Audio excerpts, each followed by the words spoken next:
દ્વારકાધીશ કી જય।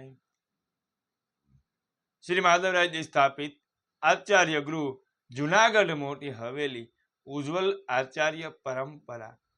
શ્રી માધવરાયજી મહારાજના વંશજ ગોસ્વામી શ્રી કેશવચંદ્રજી મહારાજની વ્રજ યાત્રા પ્રસંગ ત્રીજો। અહીં યાત્રાના ત્રીજા દિવસે બપોરના 3 વાગ્યા પછી સતત વાવાઝોડું અને વરસાદ ધોધમાર પડ્યો। પાલ સાંધીની બધું જ ઢળી પડેલું।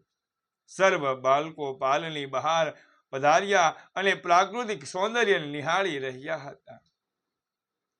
તે સમયે આપશ્રી આજ્ઞા કરી કે આ દ્રશ્ય નિરખવા માટે કેટલો આનંદ આવે છે।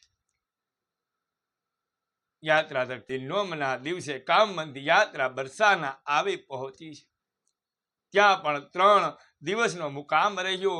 શ્રી લાલજીના મંદિરમાં દર્શન કરી ગહેરવન શ્રી મહાપ્રભુજીના બેઠકજીએ જારી ચરણસ્પર્શ કરી મોર કુટીર રાસની ઝાંખી કરી।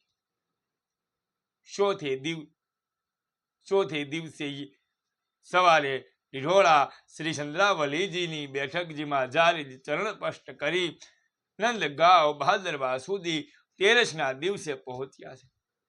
ત્યાં 3 દિવસનો મુકામ રહ્યો। 1 દિવસ મહાપ્રભુજીના બેઠકજીમાં જાલી ચરણસ્પર્શ અને તપેલીનો મનોરથ થયો અને બીજે દિવસે શ્રી નંદરાયજીના મંદિરમાં નંદ મહોત્સવ બહુ જ ધામધૂમથી મનાવાયો। ત્યાંથી સાંજના શ્રી મહાપ્રભુજીના બેઠકજી પર શ્રી નંદ મહોત્સવ મનાવી યાત્રા મુકામ પર આવી પહોંચી છે। ઉદ્ધવ ક્યારે ગયા હતા મુકામ પર ઉદ્ધવ લીલાનો આનંદ લીધો। નંદગામ યાત્રા રવાના થઈ ટેરક કદમ થઈ કોકિલા વન મુકામ કર્યું। બીજે દિવસે પાંડવ ગંગા ગયા।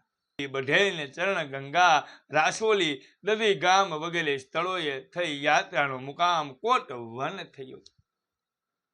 ત્યાંથી સમેલી વન શેષ સાય શિર સાગર કોશી પહેલગામ થઈને યાત્રાનો મુકામ શેરગાઢ થયો છે।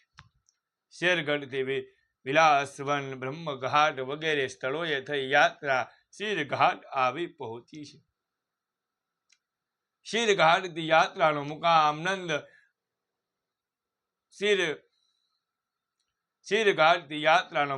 નંદઘાટ થઈને બસરવન થયો।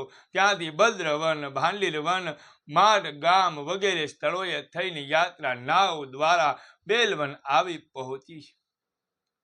ત્યાં ખીચડી ખેલનો મનોરથ થયો। ત્યાંથી યાત્રા ભત્રોડ થઈ વૃંદાવન આસો સુધી 8મના દિવસે આવી પહોંચી। ત્યાં બંશી ભટ્ટમાં શ્રી મહાપ્રભુજીના જારીજી ચરણસ્પર્શ કર્યા પણ તપેલીનો મનોરથ ન કર્યું કારણ કે ત્યાં ઠેકો દેવાય છે। બીજે દિવસે યાત્રા વૃંદાવનથી માન સરોવર ગઈ છે।